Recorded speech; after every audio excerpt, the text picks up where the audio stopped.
नमस्कार दोस्तों। जम्मू कश्मीर के पहलगाम में धर्म पूछकर हत्या करने वाले कायर आतंकियों की तलाश जारी है। इनमें से 2 आतंकियों का आज घर तबाह कर दिया गया। फुल एक्शन मोड जारी है। लेकिन दोस्तों, आजकल की जंग हथियारों से ज़्यादा सोशल मीडिया पर लड़ी जाती है। कौन क्या नैरेटिव बना रहा है यह महत्वपूर्ण होता है।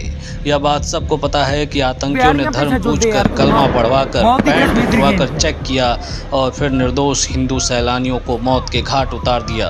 लेकिन अब इसी सच को झुठलाने की कोशिश जारी है। हिंदू टूरिस्ट को कायर तक दिखाने की कोशिश हो रही है, तो वहीं पोनी वाले कश्मीरियों को आतंकियों से भिड़ने वाला इकलौता शेर बताया जा रहा है। मजे की बात यह है कि क्या सरकार और क्या विपक्ष दोनों ही इस अर्ध सत्य की कहानी को आगे एक्सक्लेट करने में लगे हैं। लेकिन इस कहानी का सच क्या है? पहलगाम हमले के बाद से ही सरकार पर भी सवाल खड़े हुए हैं, जिसको लेकर कुछ सवालों के जवाब ऑल पार्टी मीट से सामने आई। जैसे सिक्योरिटी क्यों नहीं थी, कोई जवान क्यों तैनात नहीं था, पहलगाम बॉर्डर से दूर है, ऐसे में यहाँ आतंकी कैसे घुसा। इन सवालों के जो जवाब सामने आए हैं वो पूरी कहानी को पलट देते हैं। ऑल पार्टी मीट में विपक्ष के सवाल पर सरकार ने सुरक्षा में चूक की बात मानी, लेकिन साथ ही यह भी कहा कि इस पूरे मामले में एक साजिश दिखती है। दरअसल सरकार की माने तो उसने इस इलाके में सिक्योरिटी की तैनाती इसलिए नहीं की थी क्योंकि सरकार को लोकल अथॉरिटी से यही जानकारी थी कि इस जगह को टूरिस्टों के लिए नहीं खोला गया। सरकार की माने तो पहलगाम क्षेत्र हर साल अमरनाथ यात्रा के समय ही टूरिस्टों के लिए खुलता है। यानी इस जगह को अटैक से ठीक 2 दिन पहले लोकल टूर गाइड, होटल वालों और अन्य लोगों की मिलीभगत से इलीगल तौर पर खोला गया। यानी टूरिस्ट को टूर गाइड मिनी स्विट्जरलैंड का झांसा देकर इस जगह पर ले गए। आपने बहुत से ऐसे टूरिस्ट की कहानी पढ़ी होगी जो पहलगाम के रास्ते पर थे, लेकिन रास्ता खराब होने लैंडस्लाइड के कारण जा नहीं सके। यानी यह जगह नॉर्मल जगह नहीं है। सरकार की माने तो 500 की तादाद में सैनिक इस जगह से 45 मिनट की दूरी पर थे। ऐसा इसलिए क्योंकि जो सबसे कमतर दूरी है वो खड़ी चढ़ाई की है, इसीलिए घूमकर यहाँ जाना पड़ता है।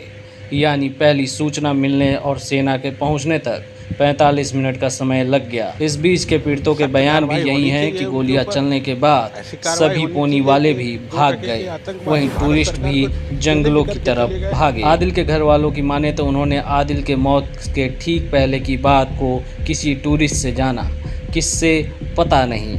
यानी इस कहानी का कोई ठोस प्रमाण नहीं है। अब ऐसे में सवाल उठ सकता है कि धर्म पूछ के मारने वाले आतंकी ने मुस्लिम को भी स्थानीय को क्यों मारा। इसके कई कयास और भी लगाए जा सकते हैं। शायद वो गुजर बकरवाल था इसलिए मारा गया, कह नहीं सकते।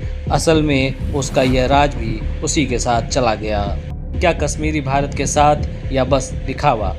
आप इस वीडियो को देखिए, आपका एक भ्रम दूर हो जाएगा। कश्मीर के दिल में पाकिस्तान है। सच्ची में? सच्ची में, ये सच में ये दीदी सच बताइएगा आप ये। अब सवाल ये है कि आखिर कश्मीर में पहली बार लोग आतंकियों के विरोध में कैसे जुटे? तो पहला जवाब ये हो सकता है कि असल में यह बस खड़ियाली आंसू है, क्योंकि कैंडल मार्च में और अन्य जगह ऐसे मामलों पर ये मुस्कुराते चेहरे दिखे जो इनके अंदर की कश्मीरियत को इंसानियत से साफ जुदा करते हैं।